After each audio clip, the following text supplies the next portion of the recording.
आज हम पढ़ने वाले हैं 12th क्लास का हिंदी। और हिंदी में चैप्टर नंबर 8 है जिसका नाम है ऊषा। ऊषा चैप्टर का लेखक है शमशेर बहादुर सिंह। और शमशेर बहादुर सिंह जी का हम जानने वाले हैं लेखक परिचय या फिर जीवन परिचय भी इसे आप बोल सकते हैं। और अगर आपका कोई चैप्टर छूटा हुआ है तो उसे आप डिस्क्रिप्शन में लिंक मिलेगा, पूरा प्लेलिस्ट का, आप वहाँ जाकर इसको देख सकते हैं। तो चलिए शमशेर बहादुर सिंह का सबसे पहले हम जन्म और मृत्यु जानेंगे। जन्म हुआ था इनका 3 जनवरी 1911 में और निधन हुआ था सन 1993 में।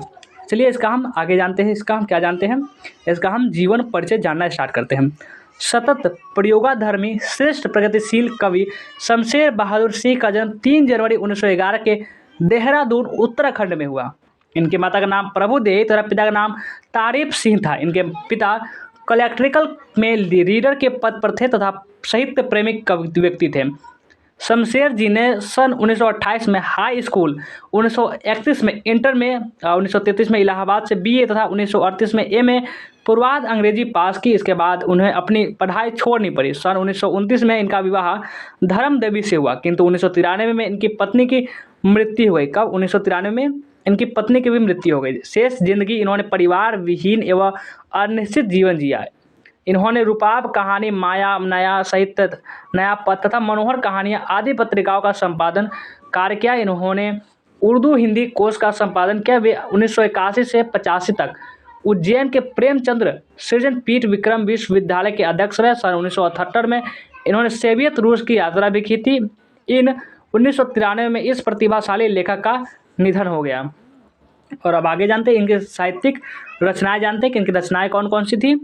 जैसे कि रचनाएं की बात करें तो दूसरा सप्तक जो कि 1951 में प्रकाशित हुआ, कुछ कविताएं जो कि 1959 में प्रकाशित हुआ, कुछ कविताएं जैसे कि 1961 में चुका भी नहीं हूँ मैं 1975 में प्रकाशित हुआ, इतने पास अपने 1980 में प्रकाशित हुआ, उदिता 1900 ये भी 80 में प्रकाशित हुआ, तो बात बोलेगी 1981 में प्रकाशित हुआ, काल तुझसे होड़ है मेरी 1982 में प्रकाशित हुआ, टूटी हुई बिखरी हुई कहीं बहुत दूर से सुन रहा हूँ, सुकून की तलाश, प्रतिनिधित्व कविताएं, संपादक डॉक्टर नामवर सिंह।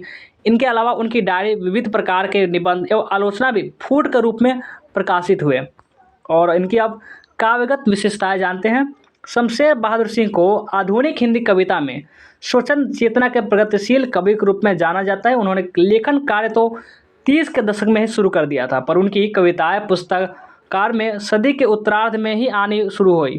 कवि के काव्य व स्वभाव एवं आग्रहों के कारण उनके लेखन में विशिष्टता का निरूपण हुआ। उन्होंने अपनी सृजनात्मक में प्रगतिवाद, स्वच्छतावाद, प्रयोगवाद, नई कविता तथा वस्तुवादी, यथार्थवादी एवं कलावादी रूपवाद, इन सब का ऐसा विलक्षण घोल तैयार किया जिसमें इनकी सीमाएं नहीं अपितु शक्तियाँ मुखारित हुई। उन्होंने कविता, चित्र, संगीत, नाटक, नृत्य, मूर्ति आदि विविध कलाओं के सृजनात्मक प्रभाव अपनी कविता में ग्रहण किए।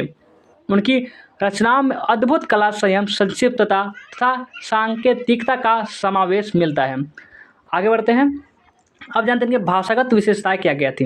इनकी भाषागत विशेषताएं, शमशेर बहादुर सिंह की काव्य भाषा तत्सम शब्दावली युक्त खड़ी बोली है। उनकी रचनाओं में हिंदी के साथ साथ उर्दू तथा अंग्रेजी के शब्दों का भी काफ़ी प्रयोग नजर आता है। इनकी रचनाओं में हिंदी, उर्दू तथा अंग्रेजी काव्य पर परंपराओं का निर्वाह हुआ। शमशेर जी की रचनाओं में काव्य विन्यास विधिपूर्ण तथा काव्य की भाषा सहज, सरल, सरस एवं भावाभिव्यक्ति में सक्षम है।